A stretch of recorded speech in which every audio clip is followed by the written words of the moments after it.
Hello friends, இதுதான் வள்ளி குகை. அதாவது காரமடையில் இருக்குது.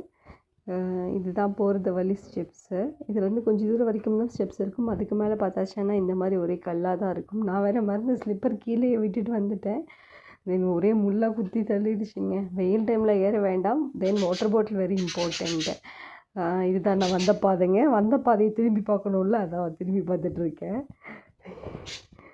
இங்கேருந்து கொஞ்சம் தூரம் போயாச்சுன்னா இந்த மாதிரி 2 வாதை பிரியும். இதுலேருந்து ரைட் சைடில் போகணுங்க. ரைட் சைடில் போட்டால் அதான் வைக்கும். ஓகே, ஒரு வழியாக வந்தாச்சு. மற்ற நாளெல்லாம் இங்கே அவ்வளோ கூட்டம் இருக்காது. என்ன சஷ்டி கிருத்திகைக்கு மட்டும் கூட்டம் இருக்குதுன்னு சொல்லிட்டு கீழே இருக்கிற ஐயர் சொன்னாங்க. இது வந்து தனிமை விரும்பிகளுக்கு ஒரு முக்கியமான பிளேஸ்ன்னு சொல்லலாங்க. அவ்வளோ ஒரு இயற்கை சூழல் நிறைந்த பிளேஸாக இருந்துச்சு. அவ்வளோ க்ளீனாலாம் இல்லை, மெயின்டனும் பண்ணி வைக்கல.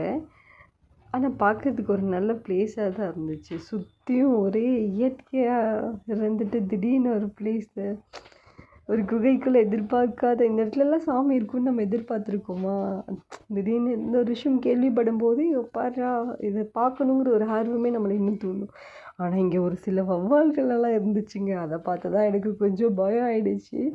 சரி, அப்படியே கொஞ்சம் தூரம் உள்ளே போயாச்சு. ஆனால் அதுவும் நம்ம எதிர்பார்த்துட்ருக்குற அந்த சுவாமி, அந்த சூரிய ஒளி அந்த சாமி மேலே படுறது இன்னும் கொஞ்சம் ஹைலைட்டாக இருந்துச்சுங்க. எனிவே ஒரு நல்ல ட்ரிப்பாக அமைஞ்சுது. Bye bye.